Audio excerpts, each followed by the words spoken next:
C'est un scandale marketing sans précédent. Manchester City vient d'annihiler la concurrence. Un contrat à 1 milliard d'euros. Oui, tu as bien lu, 1 milliard. Et ce n'est pas avec un joueur, pas avec un transfert. Non, c'est avec leur équipementier, Puma. Ce deal est historique, monstrueux, et il va tout changer dans le monde du foot. Reste bien jusqu'au bout, tu vas halluciner sur ce que ça cache vraiment. Et toi, tu trouves ça normal qu'un club signe pour 1 milliard avec une marque? Dis-le en commentaire. Et si tu veux les coulisses du foot sans filtre, abonne-toi maintenant. Manchester City a frappé un grand coup. Ce lundi, le club a annoncé la prolongation de son partenariat avec Puma jusqu'en 2035. Mais là où ça devient fou, c'est le montant. Plus d'1 milliard d'euros sur 10 ans. C'est 115 millions d'euros par saison. C'est le plus gros contrat d'équipementier de toute l'histoire du football anglais. Même Manchester United ou Liverpool n'ont jamais approché une telle somme. Et Puma, avec ce coup de tonnerre, dépasse symboliquement Adidas et Nike, du moins pour un temps. Mais ce n'était que le début. Ce deal n'est pas qu'un simple contrat d'équipementier. C'est une stratégie marketing brutale, pensée pour dominer le football mondial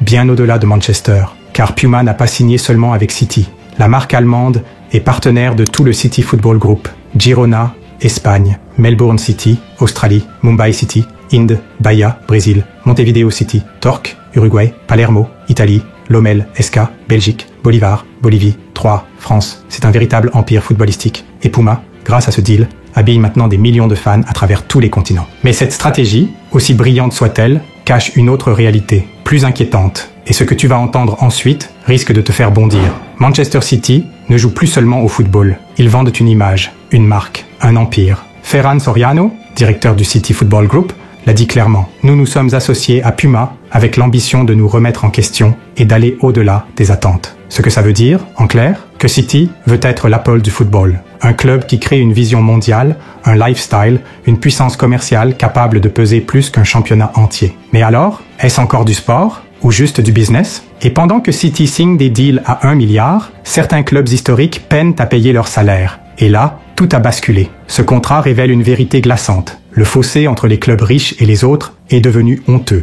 Pendant que City signe un chèque de 1 milliard, d'autres comme Saint-Étienne, Bordeaux ou même des clubs de Série A ou Liga luttent pour survivre. City a déjà remporté 5 des 6 derniers titres de Premier League. Et avec cette puissance financière, qui pourra encore les arrêter? Le football devient un jeu de monopole. Ce partenariat, aussi brillant soit-il, soulève une question terrifiante. Sommes-nous en train d'assister à la fin du football équitable? Ce qu'il se passe ensuite va te faire réfléchir. Ce deal, c'est aussi une déclaration de guerre à Nike et Adidas. Pendant des années, Puma était le petit troisième. Mais avec City, ils viennent de passer dans une autre galaxie. Ils deviennent le visage d'un empire mondial du football. Leur objectif? Conquérir le marché global, sur le terrain, dans les rues, dans les stades, en ligne. Mais attention, Nike et Adidas ne vont pas rester les bras croisés. Et ce qui pourrait arriver dans les prochains mois risque de secouer toute l'industrie. Et là, une question se pose. À ce stade, ce n'est plus du sponsoring, c'est de la conquête, de la domination. City n'est plus seulement un club, c'est une marque, une multinationale.